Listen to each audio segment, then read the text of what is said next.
Assalamualaikum warahmatullahi wabarakatuh. Perkenalkan, nama saya Aini Zulfa Alawiyah dengan NPM 20210348 dari kelas B. Di sini saya akan menjelaskan tentang macam-macam analisis kebutuhan dan contohnya. Yang pertama, kebutuhan normatif.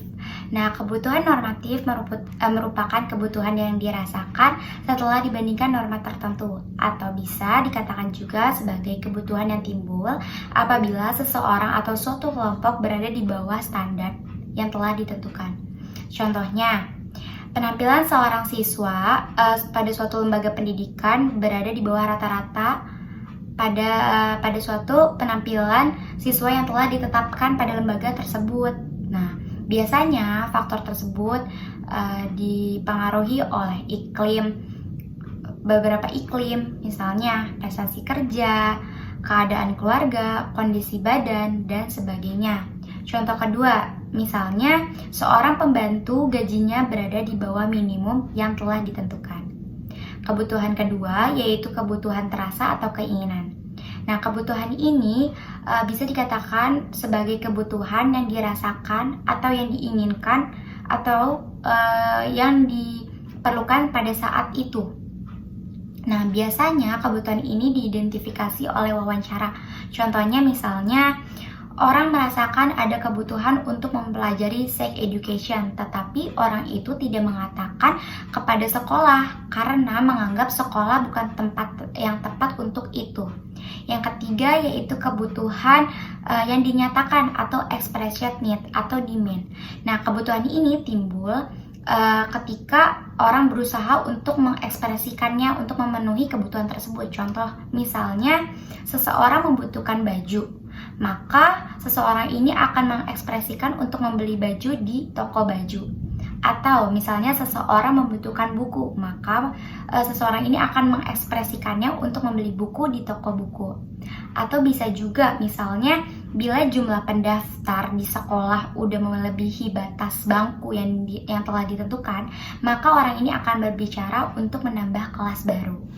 Yang keempat yaitu kebutuhan komparatif. Nah, kebutuhan komparatif ini timbul ketika orang ini tidak menerima pelayanan karakteristik yang sama dengan orang lain.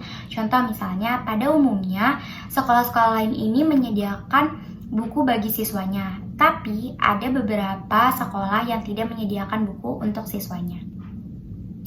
Atau bisa juga ada beberapa sekolah di perkotaan itu laboratoriumnya lengkap atau pelayanan dari ruang laboratoriumnya itu lengkap, tetapi ada beberapa sekolah yang di pedesaan atau di tempat terpencil itu tidak ada laboratorium atau tidak lengkap, bahkan tidak lengkap gitu.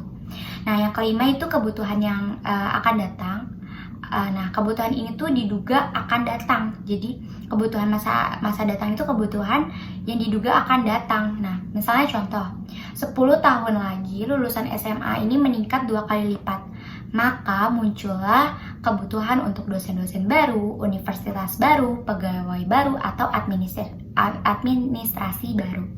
Contoh kedua, misalnya apabila perancang pembangunan kota melaksanakan pembangunan jalan tol yang akan dimulai 10 tahun lagi di masa yang akan datang, maka perancang pembangunan perancang ini menyediakan jalan alternatif untuk kelancaran lalu lintas.